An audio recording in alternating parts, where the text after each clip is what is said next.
Hi welcome back to my channel. ఈరోజు కథ నీ జతగా 21వ భాగాన్ని వినేద్దాం. ఏంటి మీ ఆయన నేను ఒంటరిగా వదిలేసి వెళ్ళాడా అని రాఘవ అడుగుతాడు. వేద రాఘవ వైపు చిరాగ్గా చూసి మీరెవరు అని సీరియస్గా అంటుంది. నేను ఎవరా? నా కంపెనీ ఇస్తున్న పార్టీకే వచ్చి నన్నే ఎవరు అని అడుగుతున్నావు. నన్ను కాస్త పరిచయం చేయమంటావా అని వెకిలిగా చూస్తూ ఉంటాడు. వేద కోపంగా అక్కడి నుండి వెళ్ళబోతుంటే రాఘవ మళ్ళీ అడ్డుపడి హే ఆగాగు, ఎక్కడికి వెళ్ళబోతున్నావు? It's none of your business అని కోపంగా అంటుంది వేద. రాఘవ నవ్వుతూ కూల్ కూల్, ఆ దక్షగాడు నిన్ను బలవంతంగా పెళ్లి చేసుకున్నాడంటగా, ప్రేమతో కాదంటగా. అయినా లోకంలో ఎవరూ లేనట్టు పాపం వాణ్ణి చేసుకున్నావు ఎందుకు? నాలాంటి వాళ్ళకు ఒక ఛాన్స్ ఇవ్వచ్చు కదా అని అంటూ వేదను పైనుండి కింద దాకా చూస్తూ ఉంటాడు. వేదకు అతని మాటలు చాలా కోపం వస్తుంది.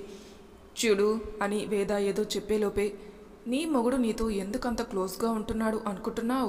నిన్ను త్వరగా వదిలించుకోవాలని నీతో ప్రేమగా నటిస్తున్నాడు అంతే తప్ప నీ మీద ప్రేమతో కాదు. నువ్వు వాణ్ణి వాడి ఆఫీసులోనే ఇన్సల్ట్ చేశావు కదా, అందుకే నీ మీద పగ తీర్చుకుంటున్నాడు అని చెప్పటం ఆపి వేద వైపు చూస్తాడు. అప్పటికే వేద కళ్ళు ఎర్రగా మారుతాయి. వేద మనసులో ఈ విషయం నాకు దక్షకి మాత్రమే తప్ప ఇంకెవరికీ తెలీదు, ఇతనికి ఎలా తెలుసు అని అనుకుంటూ ఉంటుంది.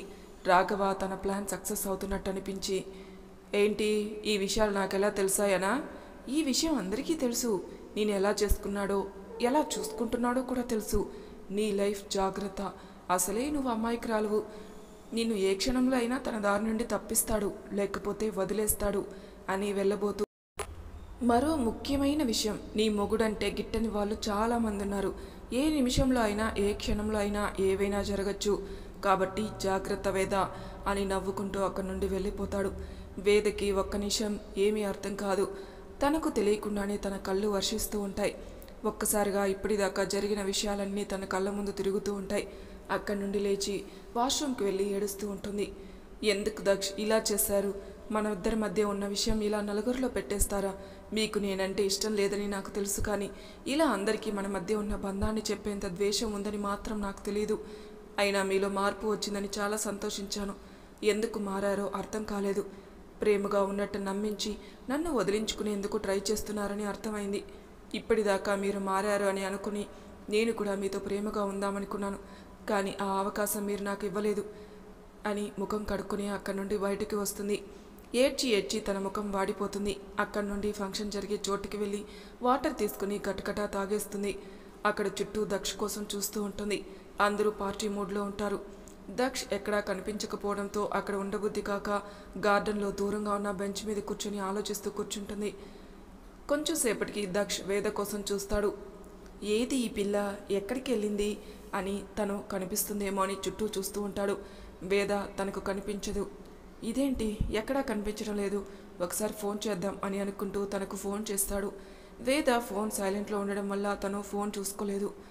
అబ్బా ఏంటి ఫోన్ కూడా లిఫ్ట్ చేయదు, ఇప్పుడు ఎలా అని ఆలోచిస్తూ ఉంటాడు. ఇంతలో కౌటిల్య దక్ష దగ్గరికి వస్తాడు. ఏంటి నువ్వు ఒక్కడే ఉన్నావు, వదినేది అని అడుగుతాడు. అదే కనిపించడం లేదురా. కనిపించకపోవడం ఏంటి, నువ్వు తనను వదిలేసి ఎక్కడికి వెళ్ళావు అని అడిగాడు.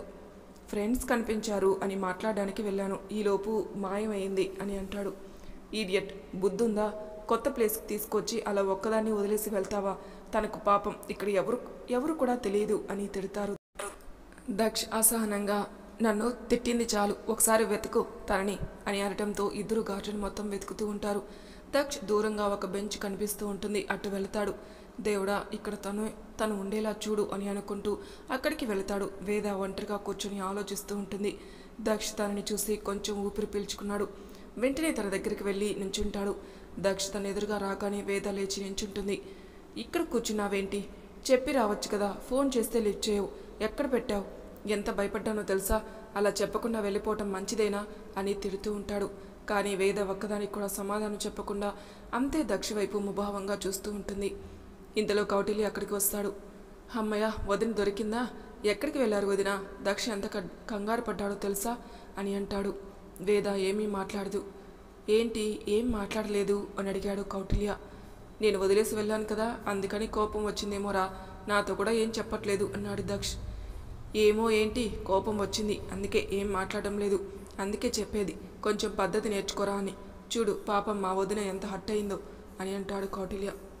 ఒరేయ్, దొరికాను కదా అని ఎక్స్ట్రా చేసావనుకో చంపేస్తా అని అంటాడు దక్ష్.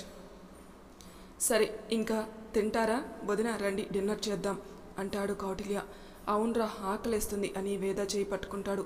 వేద దక్ష చేయిని వదిలించుకొని నాకు ఆకలిగా లేదు, హెడ్ఏక్గా ఉంది, నేను ఇంటికి వెళ్తాను, మీరు తర్వాత రండి అని చెప్పి వెళ్ళబోతుంటే దక్ష్ వేద చేయి పట్టుకుని ఆపేశాడు. ఒక్క నిమిషం ఆగు అని కౌటిల్య వైపు చూసి, తనకి హెల్త్ బాగాలేదంట్రా, మేమిక వెళ్తాం, నా గురించి వర్మగారు అడిగితే వెళ్ళిపోయారని చెప్పు, సరేనా అంటాడు దక్ష్. కౌటిల్య సరే అని అంటాడు. దక్ష్ వేద చేయి పట్టుకుని పద వెళ్దాం అని అంటాడు. వేద తన చేయి విడిపించుకుని నేను నడవగలను అని అంటూ ముందు నడుస్తూ ఉంటుంది. దక్షకి వేద బిహేవియర్ ఏమీ అర్థం కాదు. అలా ఇద్దరు ఇంటికి స్టార్ట్ అవుతారు. వేద కారులో కూడా ఏం మాట్లాడకుండా విండోలో నుండి బయటికి చూస్తూ ఉంటుంది. దక్ష పలకరిస్తున్నా పట్టించుకోకుండా ఆలోచిస్తూ ఉంటుంది. దక్షకి మాత్రం వేద ఎందుకు అలా ఉందో ఏమైందో అర్థం కాక అలానే ఆలోచిస్తూ ఉంటాడు. వేద దక్ష్ ఇద్దరు ఇంటికి చేరుకుంటారు.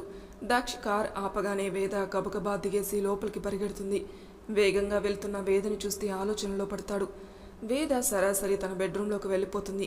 చీర మార్చుకొని పడుకుంటుంది. కార్ పార్క్ చేసి లోపలికి వచ్చిన దక్షకి నిద్రపోతున్న వేద కనిపిస్తుంది.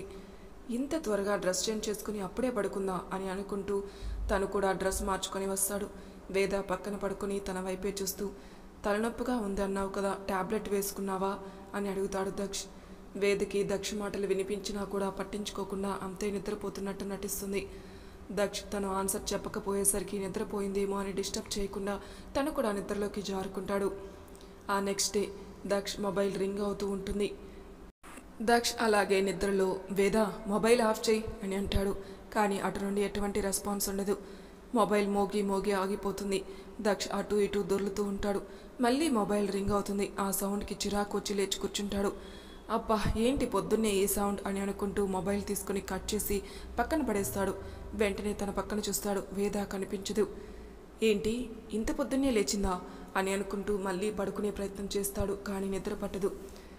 ఈ తొక్కలో ఫోన్ల వల్ల బంగారం లాంటి నిద్ర చెడిపోయింది అని అనుకుంటూ లేచి బయటికి వస్తాడు.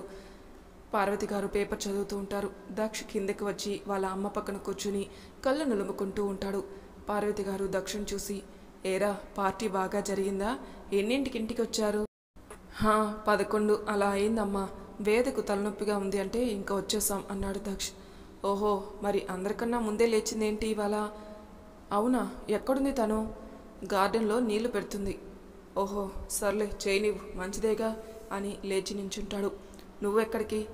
ఆఫీస్కి వెళ్ళాలి కదా, అందుకే ఇంకా రెడీ అవ్వాలి కదా అంటాడు దక్ష్. సరే వెళ్ళిరా. వేద వస్తే పైకి రమ్మను, తను కూడా రావాలిగా, రెడీ అవుతుంది అని చెప్పి తను ఫ్రెష్ అవటానికి వెళ్తాడు. వేద మొక్కలకి నీళ్లు పెట్టి అప్పుడే లోపలికి వస్తుంది. పార్వతి గారు తనను చూసి, వచ్చావా? ఏమైంది అత్తమ్మ, ఏమన్నా కావాలా అని అడిగింది వేద. ఇప్పుడే దక్ష నీకోసం అడిగాడు, తనతో ఆఫీస్కి వెళ్ళాలంట కదా, రెడీ అవ్వు అని అంటారు. వేద ఒక్క క్షణం ఆలోచించి, నేను ఇవాళ వెళ్ళనత్తమ్మ, నాకు కొంచెం ఒంట్లో బాగలేదు అని అంటుంది. పార్వతి గారు లేచి వేద దగ్గరికి వచ్చి, ఏమైంది తల్లి, జ్వరం ఏమన్నా వచ్చిందా అని అడిగింది. అలాంటిదేం లేదత్తమ్మ, తల పట్టేసింది కదా, అందుకే, అది ఇంకా తగ్గలేదు. సరేలే ఇవాళకి రెస్ట్ తీసుకో, కాఫీ తాగావా అని అడిగారు. లేదు పెడతాను అని కిచెన్లోకి వెళ్తుంది. నాతో అవసరం ఉంది కాబట్టి మీతో ఆఫీస్కి రమ్మని చెబుతున్నారు, లేకపోతే నాతో కనీసం మాట్లాడేవారు కూడా కాదు కదా అని అనుకుంటూ కాఫీ పెట్టి టిఫిన్కి రెడీ చేస్తుంది. దక్ష రెడీ అయ్యి కిందికి వస్తాడు. వేద కాఫీ తెచ్చి అందరికీ ఇస్తుంది. దక్ష ఏదో మాట్లాడాలని ట్రై చేస్తూ వేద దగ్గరికి వెళ్ళబోతాడు. వేద అది గమనించి, అత్తమ్మ రామ్ని రెడీ చేస్తాను, ఆయనకి టిఫిన్ మీరు పెట్టండి అని చెప్పి రామ్ రూమ్లోకి వెళ్ళిపోతుంది. దక్షకి ఒక్క నిమిషం ఏమీ అర్థం కాదు. వేద రామ్ని రెడీ చేస్తూ ఉంటుంది. పార్వతి గారు దక్షకి టిఫిన్ పెడుతూ ఉంటారు. రేయ్ ఇవాళ తన నీతో ఆఫీస్కి రాదులే. దక్ష తినటం ఆపేసి వాళ్ళ అమ్మ వైపు చూస్తాడు. పాపం తనకు ఇంకా తలపోటు తగ్గలేదంట, అందుకే వెళ్ళను అని నాకు చెప్పింది, ఇవాళకి ఎలాగోలా నువ్వే మేనేజ్ చేసుకోరా అని చెప్పి అక్కడి నుండి వెళ్ళిపోతారు పార్వతి గారు. దక్ష తినటం అయ్యాక ఫైల్స్ తీసుకుని బయటికి వెళ్ళిపోతాడు. దక్ష వెళ్ళిపోయాక వేద తన రూమ్లోకి వెళ్తుంది. దక్ష కారు తీస్తూ, అయ్యో ల్యాప్టాప్ మర్చిపోయాను అని మళ్ళీ లోపలికి వెళ్తాడు. ల్యాప్టాప్ తీసుకుని వెళ్ళబోతుంటే వేద వాష్రూమ్ నుండి బయటికి వస్తుంది. దక్షిని అక్కడ చూసి ఒక క్షణం కంగారు పడుతుంది. దక్ష్ వేదని చూసి, ఇంకా తగ్గలేదా? రెస్ట్ తీసుకో, పర్లేదు, నీ వర్క్ ఏదో ఒకటి చేస్తాంలే అని వేద దగ్గరికి వస్తాడు. వేద దక్షకి దూరం జరుగుతూ ఉంటుంది. దక్ష్ వేద చేతిని తన చేతుల్లోకి తీసుకుని తన చేతికి ముద్దు పెడతాడు. దక్ష్ చేసిన పనికి వేద బుగిసిపోతుంది. టేక్ కేర్, బాయ్ అని అక్కడి నుండి వెళ్ళిపోతాడు. దక్ష్ వెళ్ళాక వేద మంచం మీద కూర్చొని ఆలోచిస్తూ ఉంటుంది. ఆయన నిజంగా నా మీద ప్రేమ ఉన్నట్టు నటిస్తున్నారా, లేక నిజంగా నా మీద ప్రేమ ఉందా అని తనలోనే తాను అనుకుంటూ ఉంటుంది. దక్ష్ ఆఫీస్కి వెళ్తాడు. మీటింగ్స్ అవి కంప్లీట్ చేసుకుని తన క్యాబిన్లోకి వస్తాడు. కౌటిల్య ఫైల్స్ మీద సైన్ కోసం తన దగ్గరికి వస్తాడు. ఇవి అర్జెంట్ ఫైల్స్, త్వరగా చెక్ చేసి నాకు పంపించు అంటాడు కౌటిల్య. దక్ష్ ఓకే అని అంటూ ఫైల్స్ తీసుకుంటాడు. కౌటిల్య వెళ్ళబోతూ, అవును వదినెక్కడా, ఇవాళ రాలేదేంటి అని అడుగుతాడు. తనకు ఒంట్లో బాగాలేదురా, అందుకే రాలేదు. ఏమన్నా వర్క్ ఉందా అని అడిగాడు. లేదులే, నేను మేనేజ్ చేసుకుంటాలే అన్నాడు కౌటిల్య. ఏమన్నా అర్జెంట్ ఉంటే చెప్పు, ఇంటికి పంపిస్తాను అన్నాడు దక్ష్. ఓకేరా అని అక్కడి నుండి వెళ్ళిపోతాడు కౌటిల్య. దక్ష్ ఫైల్స్ అన్నీ చెక్ చేసి కౌటిల్యకి పంపిస్తాడు. వర్క్ నుండి కొంచెం ఫ్రీ అయ్యాక వేద గుర్తుకు వస్తుంది. ఎలా ఉందో ఒకసారి ఫోన్ చేద్దామని అనుకుంటూ తనకి కాల్ చేస్తాడు. వేద తన రూమ్లో కూర్చొని డిజైన్స్ గీస్తూ ఉంటుంది. ఫోన్ మోగడంతో తీసి చూస్తుంది. స్క్రీన్ మీద దక్ష్ పేరు చూసి ఫోన్ పక్కన పడేస్తుంది. తను ఎంతసేపటికి లిఫ్ట్ చేయకపోవడంతో నిద్రపోతుందేమో అనుకుంటూ మళ్ళీ చేసి డిస్టర్బ్ చేయడం ఎందుకులే అని అనుకుంటూ తన వర్క్లో మునిగిపోతాడు. మరి తర్వాయి భాగంలో ఏం జరుగుతుందో నెక్స్ట్ ఎపిసోడ్లో తెలుసుకుందాం. అంతవరకు నా ఛానల్ని సబ్స్క్రైబ్ చేయని వాళ్ళు ప్లీజ్ సబ్స్క్రైబ్ చేసుకోండి, లైక్ చేసి షేర్ చేయండి, మీ అభిప్రాయాలు నాకు కామెంట్ రూపంలో తెలియజేయండి. Thank you for listening.